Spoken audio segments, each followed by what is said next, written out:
Removing large areas of unwanted content, like the hikers standing in front of this gorgeous view, might look daunting.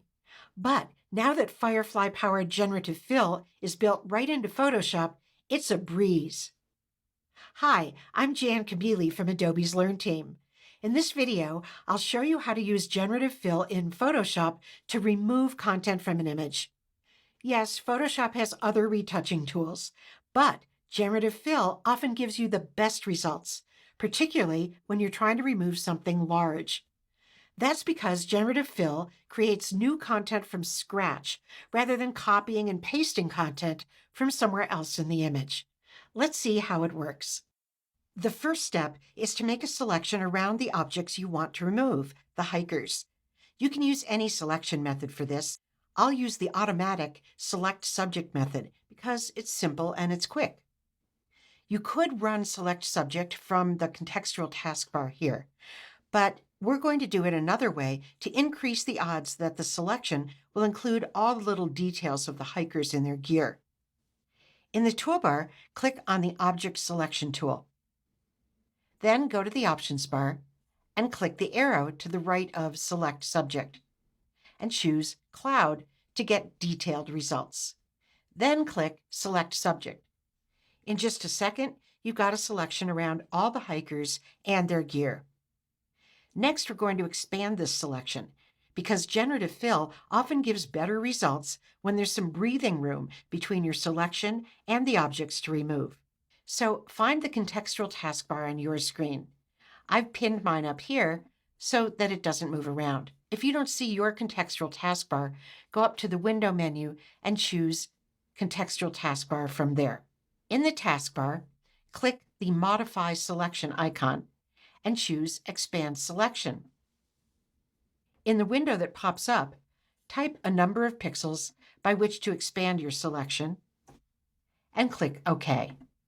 Now we've got a selection with a buffer to guide Generative Fill. Next, go to your contextual taskbar again and click Generative Fill.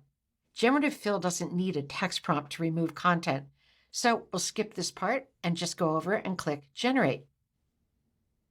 With Generative Fill, you can never be sure exactly what results you'll get, since each time you generate, the model makes new content that didn't exist before. So you just have to wait a few seconds to see the results. And here's the first result.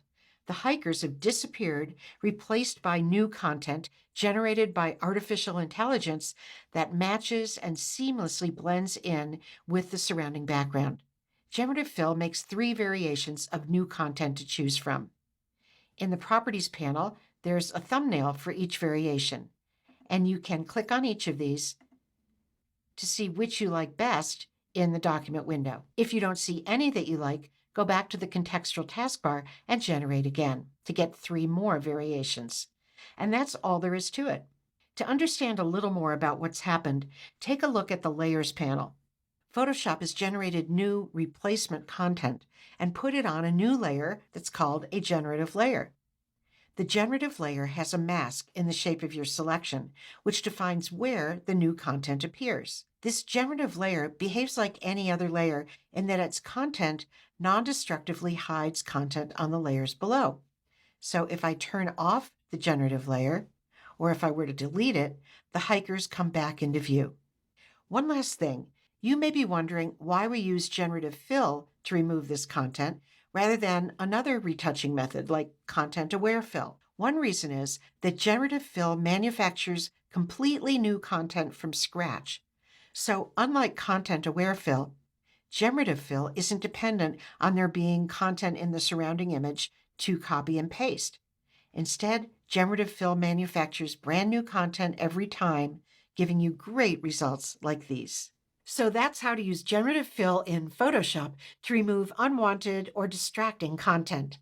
It can be a real time saver, particularly for removing large objects. So give it a try in your own images.